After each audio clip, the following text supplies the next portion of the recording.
আলহামদুলিল্লাহ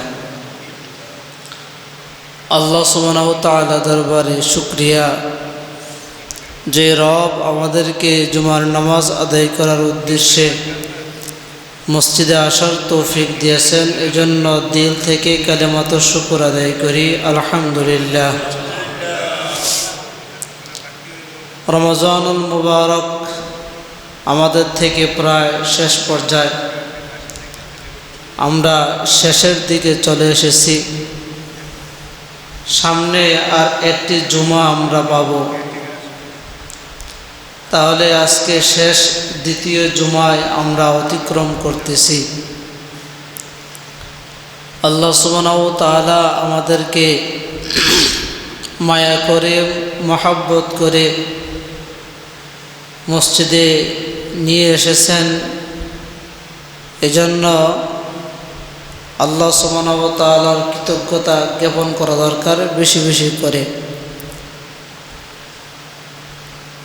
রমজানুল মুবারকের শেষে স্পেশাল একটি ইবাদত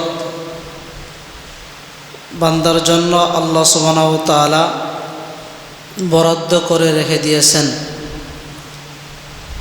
যেই ইবাদতের নাম হলো লাইলাতুল কদর, অথবা আমরা শবে কদর অনেকে বলি, শবে মেরাজ, শবে বরাত, শবে কদর, এরকম ধারাবাহিকভাবে বলে থাকি। সব এটা ফার্সি শব্দ, ফার্সিতে এই জন্য অনেকেই বিভিন্ন কথা বলে থাকে। তো যাই হোক, আমরা শবে কদর বা লাইলাতুল কদর অথবা শুধু কদর যেটাই বলি না কেন, এই রাত ফজিলতপূর্ণ একটি রাত, এবং এই রাতে বান্দা যদি রবকে সন্তুষ্ট করার জন্য ইবাদত করে থাকে, আল্লাহ রাসূল সাল্লাল্লাহু আলাইহি ওয়াসাল্লাম বলেন যে একটি রাতেই তার জান্নাতে যাওয়ার জন্য যথেষ্ট। সুবহানাল্লাহ, একটি রাত। এই রাত কেমন দামি! আয়াতের মধ্যে বলা হয় খায়রুম মিন আলফি শাহর। আলফুন মানে হাজার, শাহর মানে মাস। তার মানে খায়র মানে কল্যাণ, ভালো। হাজার মাসের চাইতেও এই রাতের দাম অনেক বেশি। অথচ আমাদের 2-3 পুরুষ 5 পুরুষ মিলে 1000 বছর হায়াত নেই, আছে? নাই তো। যদি 100 বছর করে যদি আপনার হায়াত ধরেন, তাহলে 10 পুরুষের দরকার। 10 পুরুষ যদি অতিক্রম করে 100 বছর করে হলে, তখন দেখা যায় 1000 রাত বা 1000 দিনের হায়াত পেয়ে যাবে। কিন্তু দেখা যায় আমাদের হায়াতের জিন্দেগি 60 বছর, 70 বছর, 50 বছর, 80 বছর। এখন তো 60 থেকে 70 এই বয়সে মানুষ মারা যায় বেশি, মানে দিন দিন কমতেছে। তো যাই হোক, এ রাত আল্লাহ রাসূল সাল্লাল্লাহু আলাইহি ওয়াসাল্লাম বলেন 1000 রাতের চাইতেও অনেক দামি। এত দামি কেন? কারণটা কি? ফেরেশতারা আকাশে তাকিয়ে আছেন, সাহাবায়ে কেরাম রাসূলের সাথে কথা বলতেছে, ইয়া রাসূলুল্লাহ, আপনি যে বললেন যে পূর্বের জমানার নবীর উম্মতেরা, নবীরা এরকম 1000 বছর, 700 বছর, 500 বছর, 400 বছর হায়াত পাইছে, তারা অনেক ইবাদত করছে। আমরা তো শেষ নবী উম্মত, আমাদের হায়াত তো 60 বছর, 70 বছর, 50 বছর। আমরা শ্রেষ্ঠ নবীর শ্রেষ্ঠ উম্মত, আমরা শ্রেষ্ঠ হইলাম কিভাবে যদি তাদের থেকে আমাদের আমল বেশি না হয়? এটা তাদের প্রশ্ন রাসূলের নিকট, যে যদি পূর্বের উম্মতের চাইতে যদি আমাদের নেক আমল বেশি না হয়, তাহলে আমরা কিভাবে শ্রেষ্ঠ হইলাম? আপনি শ্রেষ্ঠ নবী এটা আমরা বুঝতে পারছি, আমরা যে শ্রেষ্ঠ উম্মত এটা হওয়ার জন্য তো কিছু কারণ দরকার। এক নম্বর হলো তাদের চাইতে আমাদের আমল বেশি দরকার, তাহলে না আমরা শ্রেষ্ঠ হইতে পারবো।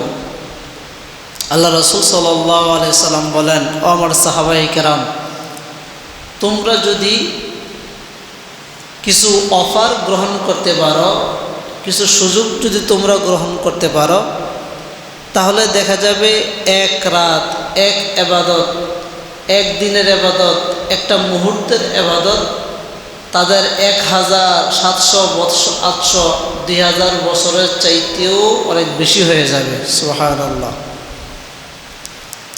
তখন রাসূল বর্ণনা করতেছেন যে কোনো মানুষ যদি শবে বরাত পালন করে, তাহলে আগে 1 বছর, পরের 1 বছরের গুনাহ মাফ।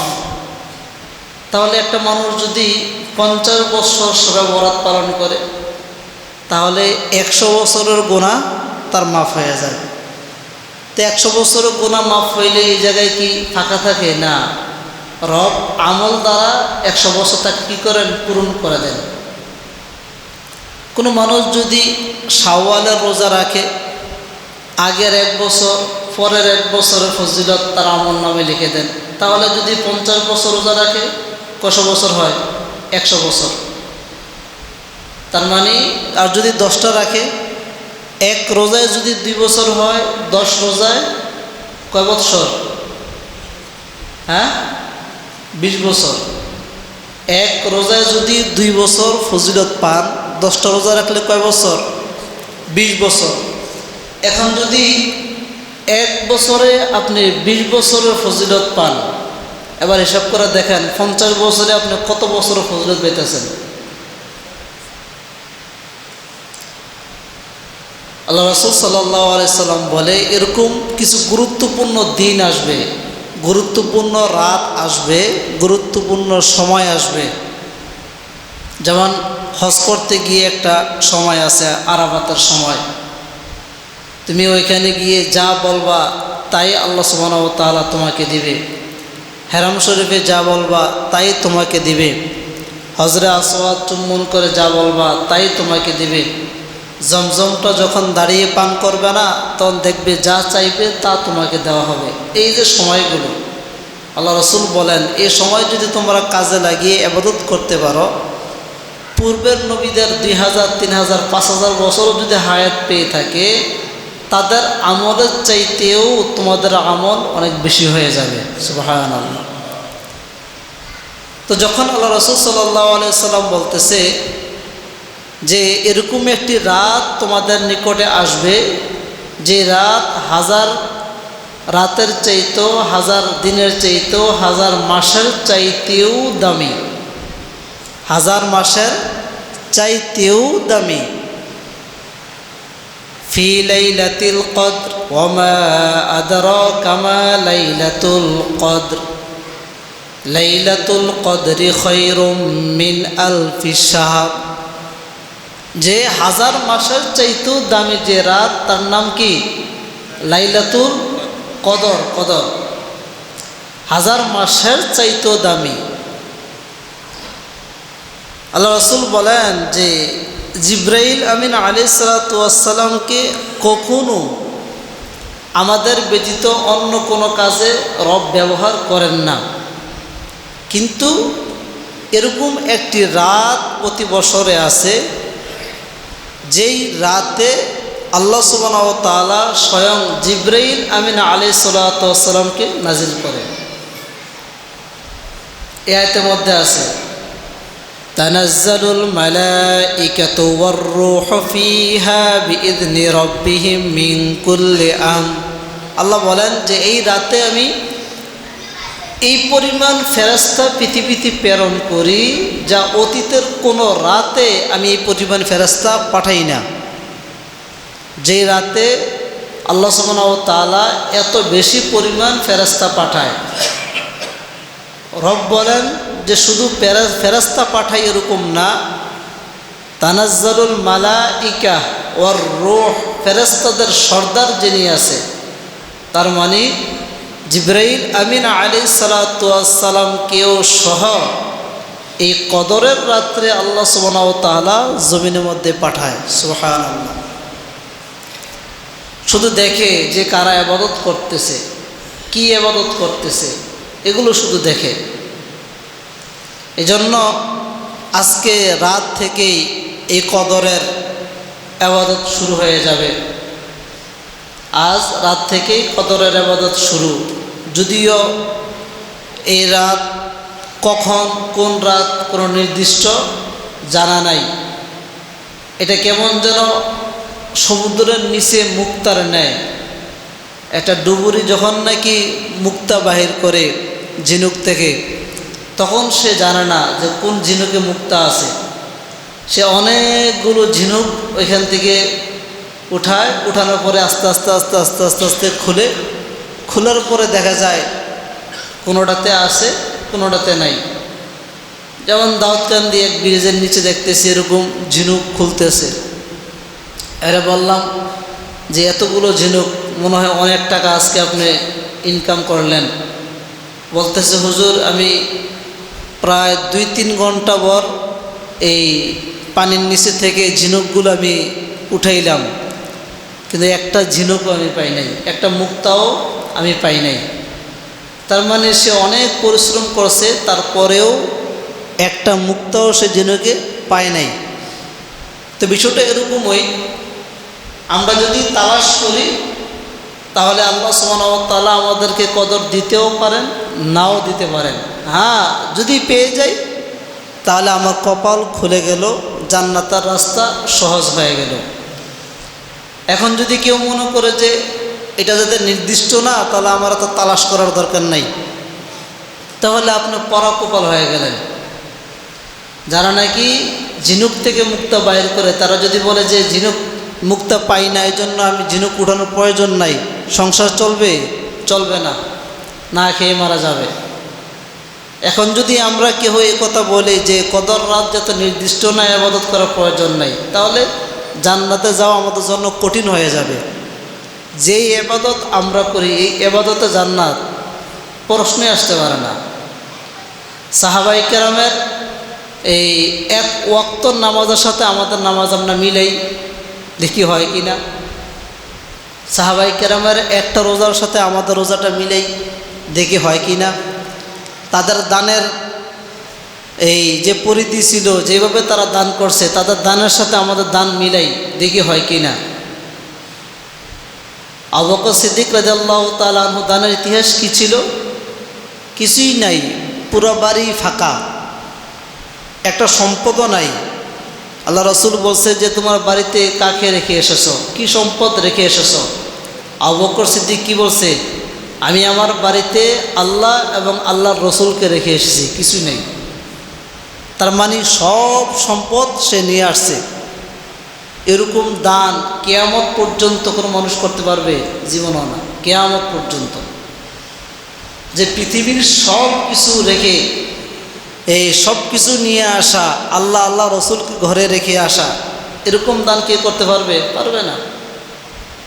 সাহাবায়ে কেরাম সকালে 2টা খেজুর খাইতেন, বিকালে একটা খেজুর খাইতেন, সাহারির টাইমে 1 পেলা দুধ পান করতেন, আবার বিকালে 1 পেলা দুধ পান করতেন। এটা হচ্ছিল তাদের ইফতার এবং সাহারি, এতটুকুই।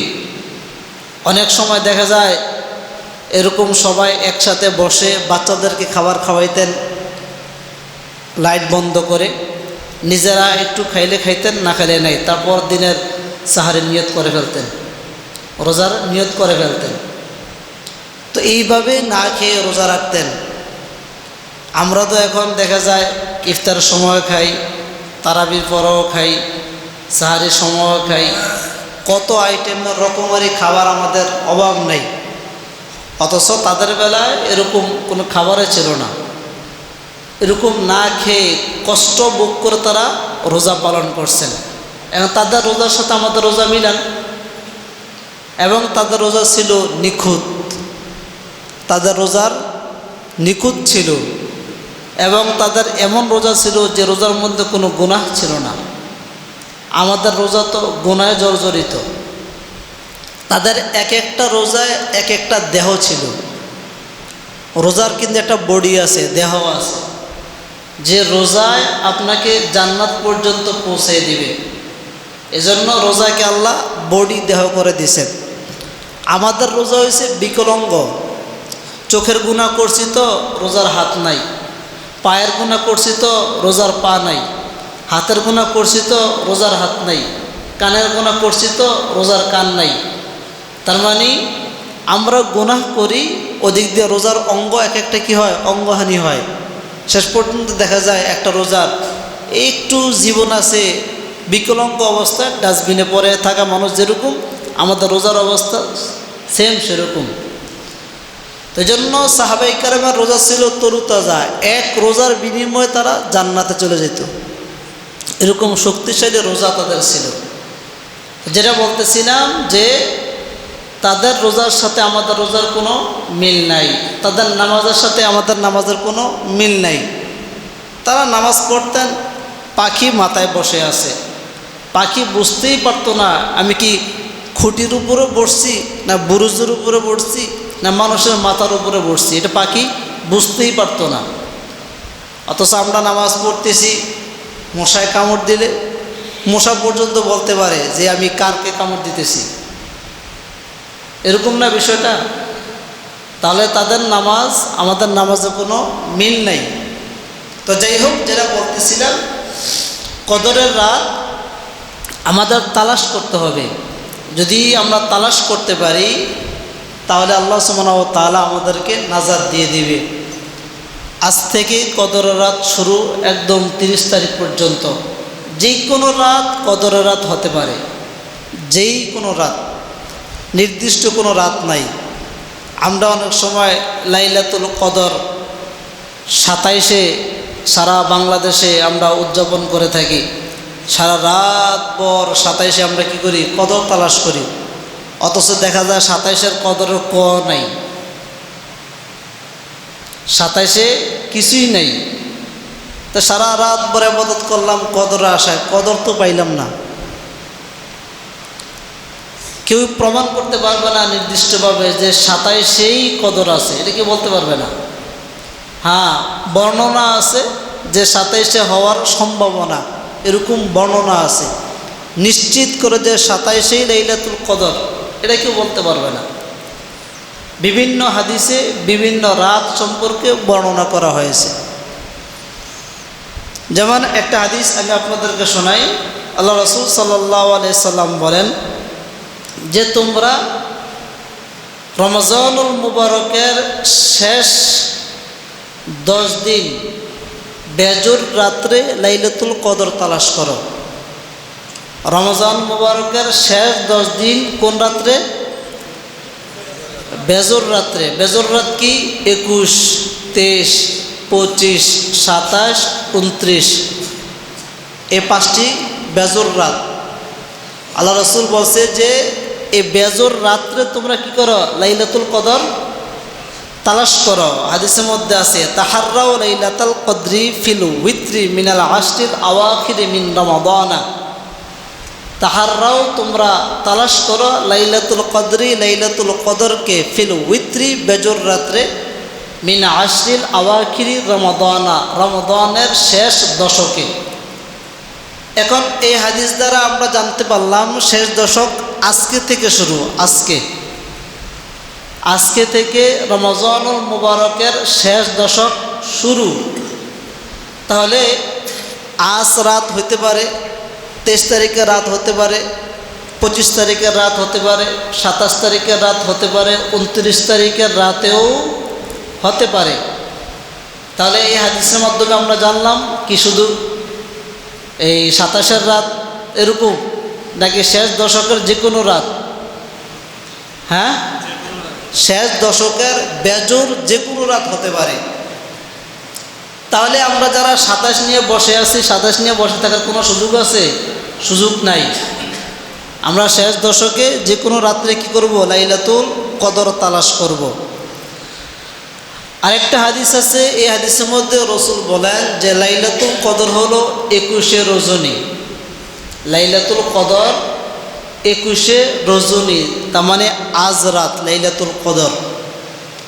হাদিসের মধ্যে বলা হয় এটা অনেকটি সাহাবী থেকে বর্ণিত। এখানে বলা হয় ইলতামিসুহা, আল্লাহ রসুল সাল্লাল্লাহু আলাইহি সাল্লাম বলেন যে তোমরা তালাশ করো, অনুসন্ধান করো ফিল আশরিল আওয়াখিরি মিন রমাদানা লাইলাতুল কদর, যে লাইলাতুল কদর তোমরা রমজানের শেষ দশকে যে কোনো সময় তোমরা কি করো, তালাশ করো। ফি তাসিআতিন তাবকা, ফি তাসিআতিন তাবকা, যে তোমরা শেষ দশকে 9 রাত বাকি থাকতে লাইলাতুল কদর তালাশ করো।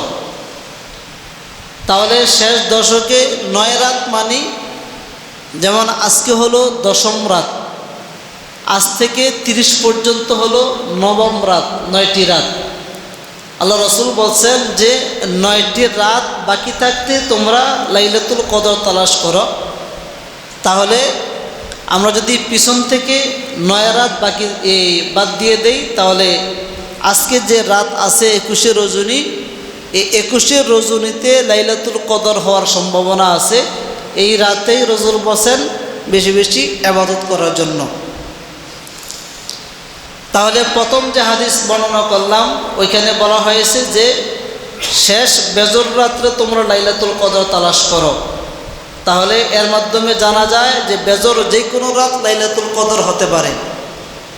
এখন যে হাদিসটা বর্ণনা করলাম এর মাধ্যমে জানা যায় যে 21তম রাত লাইলাতুল কদর হতে পারে, যে তোমরা কি করো, 21তম রাতেই লাইলাতুল কদর তালাশ করো। আরেকটা হাদিস আছে, রাসূল সাল্লাল্লাহু আলাইহি সাল্লাম বলেন যে তোমরা 24তম রাত্রে লাইলাতুল কদর তালাশ করো। কত রাতে? 24। হাদিস শরীফে আছে ক্বালা রাসূলুল্লাহ সাল্লাল্লাহু আলাইহি ওয়াসাল্লাম ইলতামিসুহা ফি 24।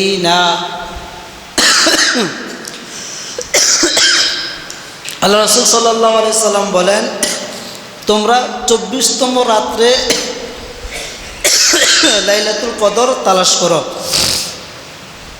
তাহলে শেষ দশকের যে কোনো রাত তালাশ করতে পারবো, 21তম রাত তালাশ করতে পারবো, 24তম রাতেও লাইলাতুল কদর তালাশ করতে পারবো।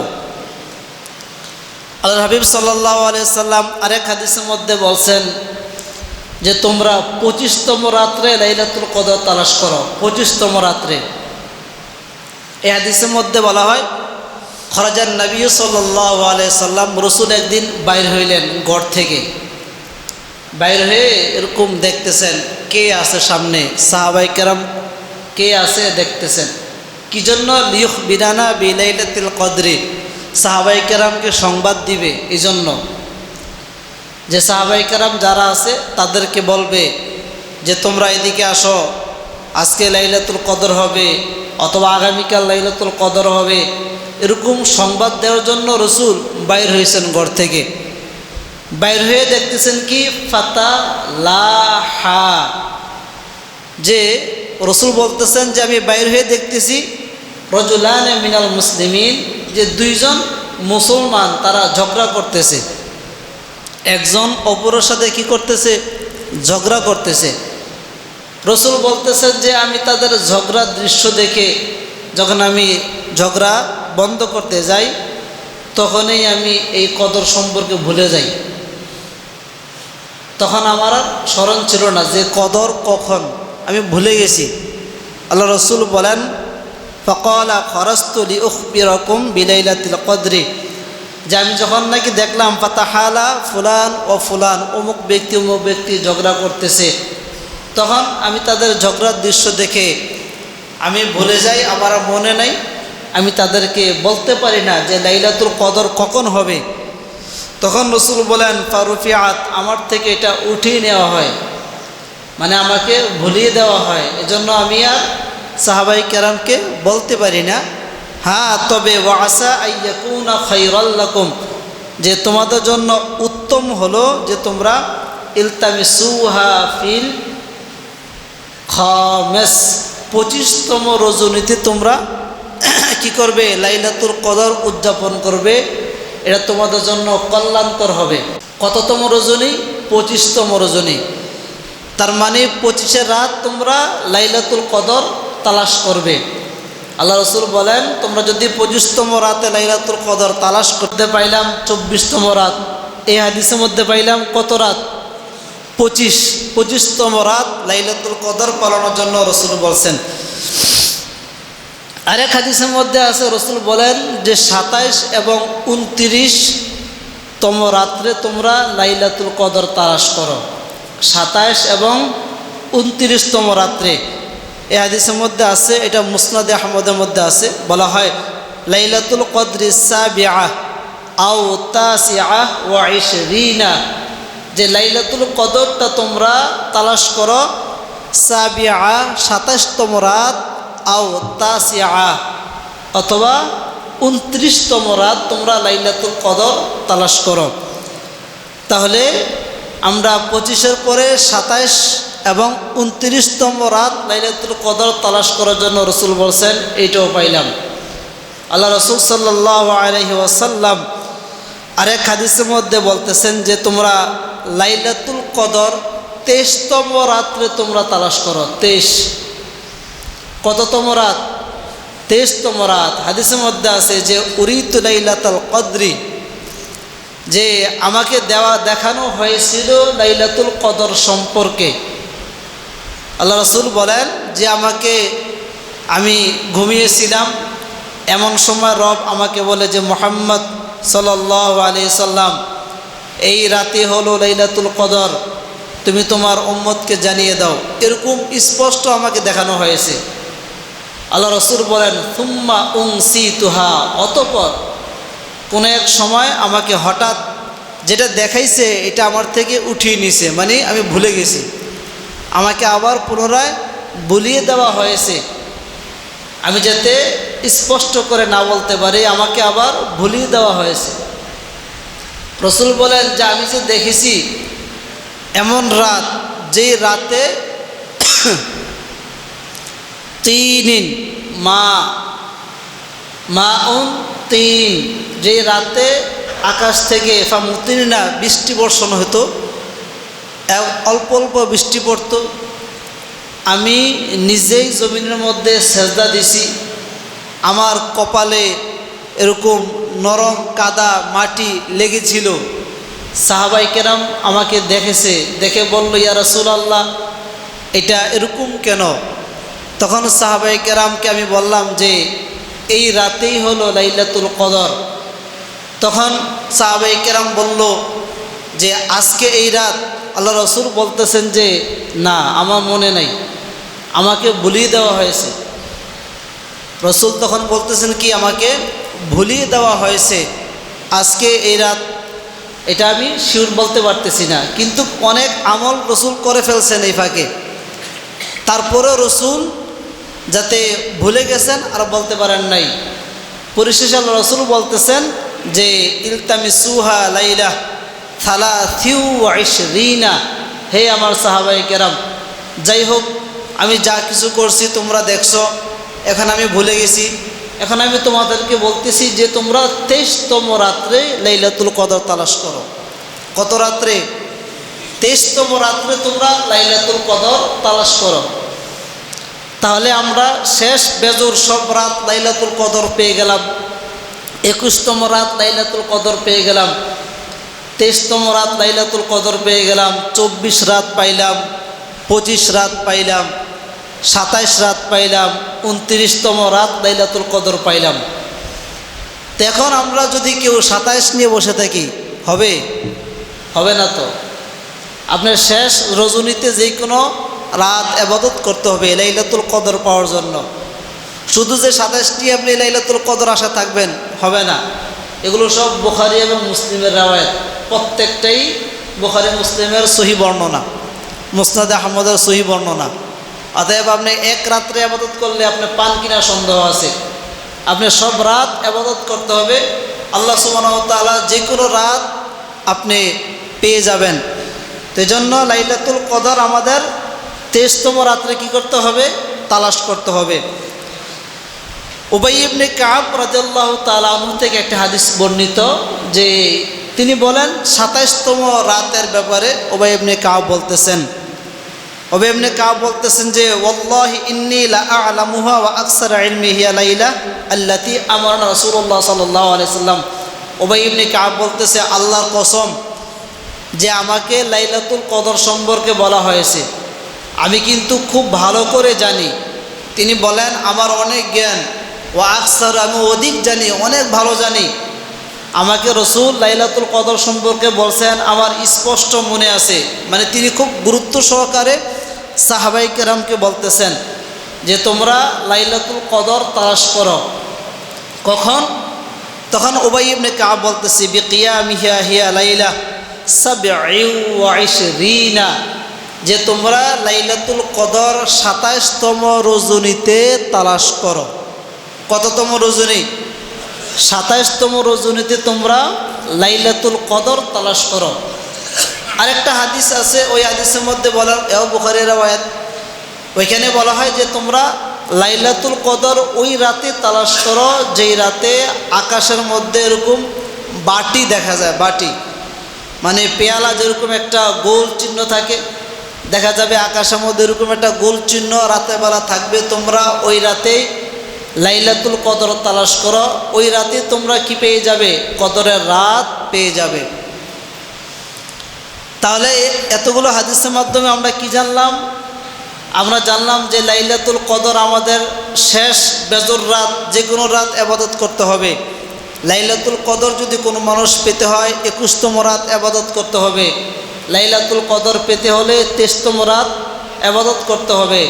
লাইলাতুল কদর পেতে হলে 25 রাত ইবাদত করতে হবে, 24তম রাত ইবাদত করতে হবে, 27তম রাত ইবাদত করতে হবে, শেষ 29তম রাত লাইলাতুল কদর যদি কেউ পেতে হয় ইবাদত করতে হবে। শুধু 27 রাত যদি কেউ নিয়ে বসে থাকে তার কপালে কদর নাও আসতে পারে, কদর সে নাও পেতে পারে। এজন্য আমরা শেষ দশকের যে কোনো সময় আমরা কদর তালাশ করব। রাজি আছেন ইনশাল্লাহ সবাই? শেষ দশকের যে কোনো সময় আমরা লাইলাতুল কদর তালাশ করব। আমরা একটু সময় সেহরির সময় একটু আগে উঠব, 4 রাকাত, 8 রাকাত, 12 রাকাত, 16 রাকাত, যে যতটুকু পারি নামাজ পড়ব, আল্লাহর নিকটে চাইব, তাসবিহাত পাঠ করব। আল্লাহ রাসূল সাল্লাল্লাহু আলাইহি সাল্লাম বলেন, কোনো মানুষ যদি কদরের রাত একটা মুহূর্তের জন্য সে বসে চক্ষু বন্ধ করে আমি রবের সাথে সম্পর্ক করতে পারে, সামান্য সময় এই মুরাকাবার জন্য তার জান্নাতের রাস্তা সহজ হয়ে যাবে। অল্প সময় এই রাত আল্লাহ একদম এই যে আকাশে চলে আসে, প্রথম আকাশে, এই রাতে প্রথম আকাশে চলে আসে। সাহাবায়ে কেরাম বলতেছে যে আমাদেরকে এই যতবারে আকাশ থেকে এরকম আওয়াজ দিছে, গায়েবী আওয়াজ যেটাকে বলা হয়, অথবা নবীদেরকে যে যতবারে আওয়াজ দিছে ততবারে আল্লাহ সুবহানাহু ওয়া তাআলা অধিকাংশ সময় প্রথম আকাশে এসে আওয়াজ দিছে। অধিকাংশ সময় যেমন মুসা পয়গম্বর আলাইহিস সালাতু ওয়াস সালাম তুর পাহাড়ে গেছেন, গিয়ে বলতেছেন এটা আমার পছন্দ হয় না, রেগে বলতেছেন যে এটা আমার পছন্দ হয় না, আপনার মতো আপনি চালান। রবকে বলতেছে, আল্লাহ সুবহানাহু ওয়া তাআলা প্রথম আকাশে এসে বলতেছে ইয়া মুসা, খুব ধমক দিয়ে বলছে। তখন আল্লাহ নবী মুসা পয়গম্বর ঠান্ডা হয়ে গেছে। তার মানে প্রথম আকাশে এসেই কি আল্লাহ সুবহানাহু ওয়া তাআলা আওয়াজ করলেন।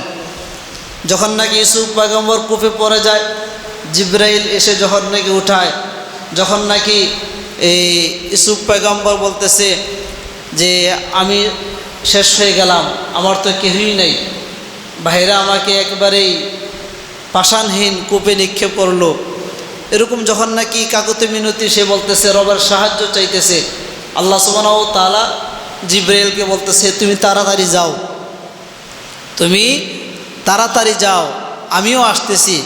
আল্লাহ সুবহানাহু ওয়া তাআলা জিবরাইল আমিনকে পাঠাইছেন এবং আল্লাহ নিজেই প্রথম আকাশে এসে ইউসুফ পয়গম্বরের সাথে কথোপকথন করতেছেন প্রথম আকাশে এসে।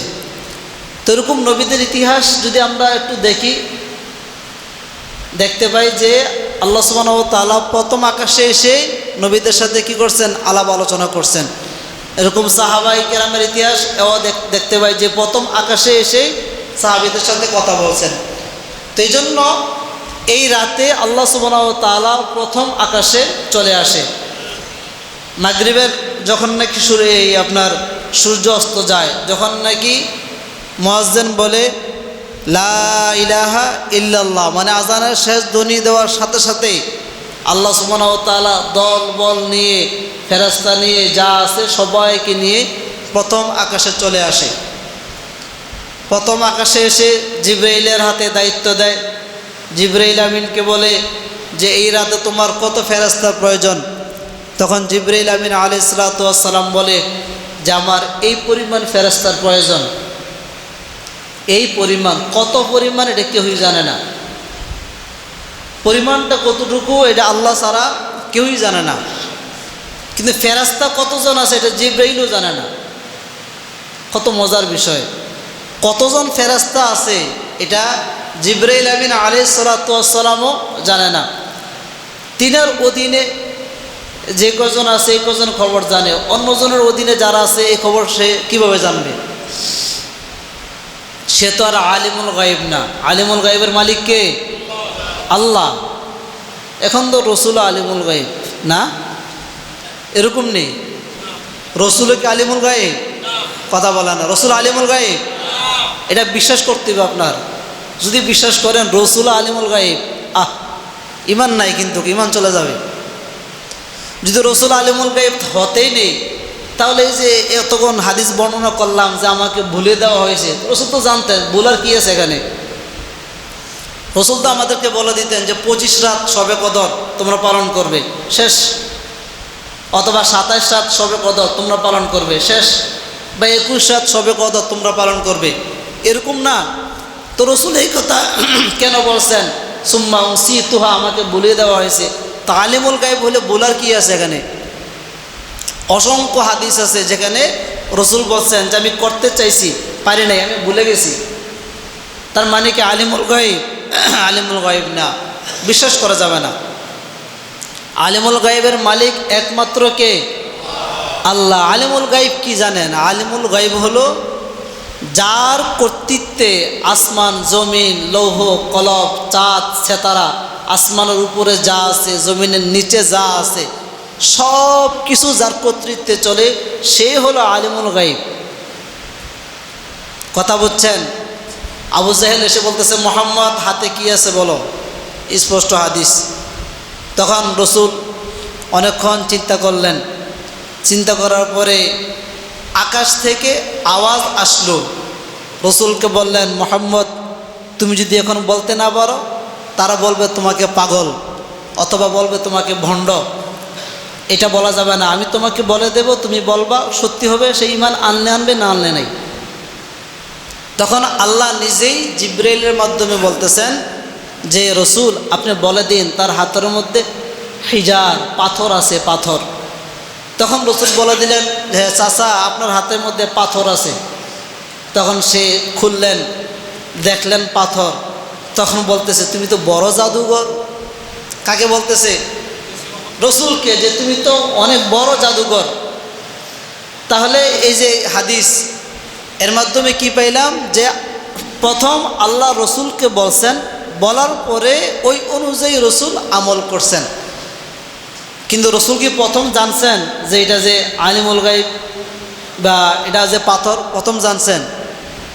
যদি প্রথমে জানতেন তাহলে কি আর খন্দকে যুদ্ধ করে জীবনে এতগুলো সাহাবী মারা গেল, রসুল দান মোবারক শহীদ হইল, আরও বেশ সাহাবী শহীদ হইল, এবং নিজেদের যে সম্পদ ছিল ছুরি, আপনার বল্লম, ওট, গোড়া, খচ্চর, এগুলো পর্যন্ত নিয়ে গেল। যদি জানতো যে এরকমই হবে তাহলে কি রসুল জীবনে যুদ্ধ করতেন? না। এটা আলিমুল গায়েব, আল্লাহ জানে, এটা আল্লাহ জানে। এই জন্য আলিমুল গায়েবের মালিক একমাত্র কে? আল্লাহ। বিশ্বাস করতে হবে। তো যেটা বলতেছিলাম যে এই রাতেই আল্লাহ সুবহানাহু ওয়া তাআলা বান্দার সমস্ত গুনাহ মাফ করে দেয়, এই একটি রাতেই। এজন্য আমরা আজ রাত থেকে শুরু আজকে রাত থেকেই শুরু হবে একদম চাঁদ ওঠা পর্যন্ত। প্রতিদিন যে কোনো রাত্রেই আমরা লাইলাতুল কদরের ইবাদত করব। হ্যাঁ, যদি টানা 10 দিন আমরা ইবাদত করতে পারি, হতে পারে আমার জীবনে লাইলাতুল কদর আমি পেয়ে যাব। টানা 10 দিন যদি ইবাদত করতে পারি, আর একটি রাতের বিনিময়ে আপনার জান্নাতে যাওয়ার জন্য যথেষ্ট এক রাত। এক বুখারীর আরেকটা riwayতের মধ্যে আছে, কোন মানুষ যদি লাইলাতুল কদর পরিপূর্ণ ইবাদত করতে পারে, তাহলে এই ব্যক্তির জীবনের সমস্ত গুনাহ আল্লাহ মাফ করে দেয়। সমস্ত গুনাহ আল্লাহ সুবহানাহু ওয়া তাআলা মাফ করে দেবে, আপনি যদি লাইলাতুল কদর এক রাত ইবাদত করতে পারেন। এজন্য এই রাতে আমরা ইবাদত করব। আমাদের বাসাবাড়িতে যে গিন্নিরা আছে তাদেরকে ইবাদত করার জন্য বলবো, ছেলে সন্তানদেরকে ইবাদত করার জন্য বলবো।